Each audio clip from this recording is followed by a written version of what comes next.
Kufika mapema kileleni.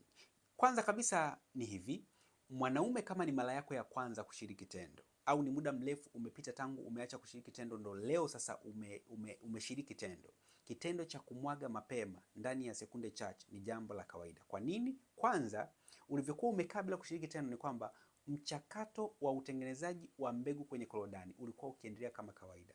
Maana yake mbegu zimejaa sana kwenye korodani. Kwa hiyo utakapokwenda kushiriki tendo kwa mara ya kwanza, utajikuta ndani ya sekunde chache zile mbegu zinakuwa na pressure kubwa kwa sababu hazijatoka. Kwa hiyo utajikuta ndani ya sekunde chache umemwaga. Kwa hiyo ikikutokea hivyo ni jambo la kawaida. Okay? Ila ikiwa kama hali ya kumwaga mapema itaendelea hivyo ndani ya mwezi wa pili, inakuwa tatizo tayari. Na nini kifanyika kwa mtu ambaye unamwaga ndani ya dakika chache? Hii hali kwanza inaweza kusababishwa na matatizo ya kisaikolojia. Una panic wakati wa kwenda kushiriki tendo.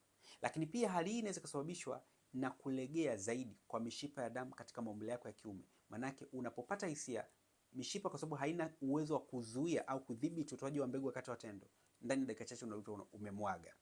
Sasa kifanyike nini? Kwanza kuna technique. Technique ya kwanza kabisa, usianze na style ambayo inakusisimua. Jambo la pili, ukianza kushiriki tendo usiende haraka haraka, nenda taratibu. Jambo la tatu, kuwa mtu wa kuhamisha akili. Yaani unatoa akili unairudisha, unaitoa unairudisha wakati unapoendelea na tendo. Hii inasaidia kupunguza ile msisimko kupanda kwa kasi. Jambo lingine, ukikaribia kumwaga, toa maumbile yako kwa sekunde 20 mpaka 30. Baada ya hapo endelea tena. Hii itasaidia kukuchelewesha kumwaga. Ikikushinda, basi unaweza ukachukua namba kwenye bio. Popote pale ulipo nitakusaidia kwa ukaribu.